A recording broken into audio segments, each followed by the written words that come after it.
pasáž herci poznajú a to všetko ostatné nie. Musíme si vymysleť, o kom tá píseň bude. Opilecká píseň, to je nejaké jméno. Konkrétne jsme vždycky dělali, že to je píseň někoho. Někoho, alebo píseň někoho, čiže koho by to mohla být píseň?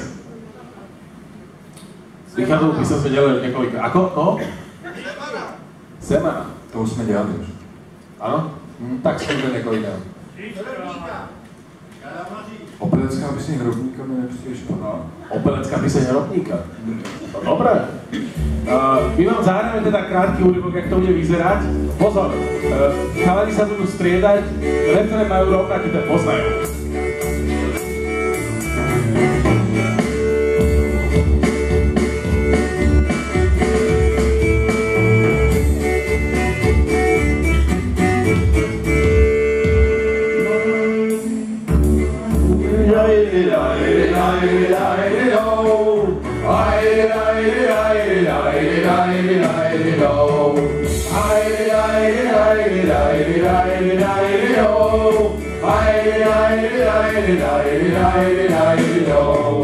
Já jsem hrobník chlupatej, já mám lopatu.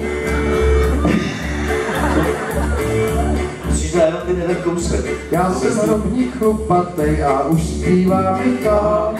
A pak zpívám jasně já, pak je ticho.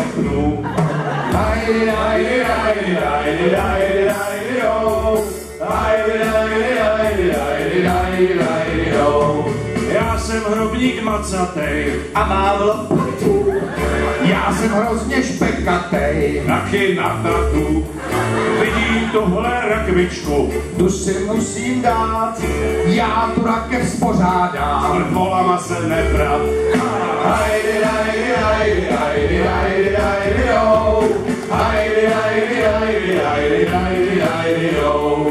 Tak jsem přišel dneska, koukám se tam. Mám tady deska, ale kdo je tam? Vevnitř bude nějaký pán nebo babička. Pán a nebo kmán, bože moje bekyčka.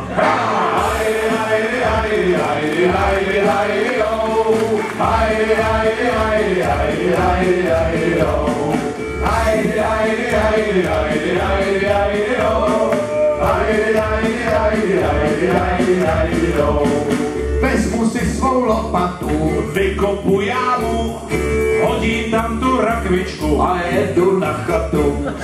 Na chatě si zatopím pěkně dřevíčkem, hodím tam 2 polínka. a to políčkem.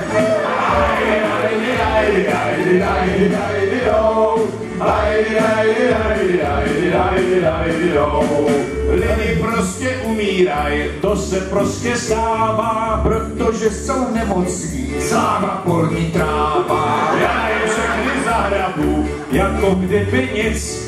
A pak je zas vyhrabu a skrbu hroznej hit.